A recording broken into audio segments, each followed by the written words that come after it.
ভাবিনি, আমার নিজের মেয়ে ভেবেছিলাম। আর সে সুযোগে তুই আমার বাসাতে তোর নাগরকে এনে এখানে ফষ্টি নষ্টি করছিস, তাই না? ব্যবসা করছিস। আর এই যে তোমাকে বলছি, তোমাকে তো দেখে মনে হচ্ছে তুমি শিক্ষিত এবং বড়লোকের ছেলে। আর তুমি কি করে পারলে আমার বাড়ি একটা সামান্য কাজের মেয়ের সঙ্গে তুমি ভালোবাসা করে সময় কাটাচ্ছ?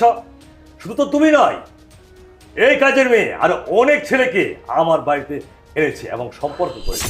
ওয়েট স্যার, আপনি কি বললেন? ও আপনার মেয়ে না, এই বাসার কাজের মেয়ে? কি ব্যাপার?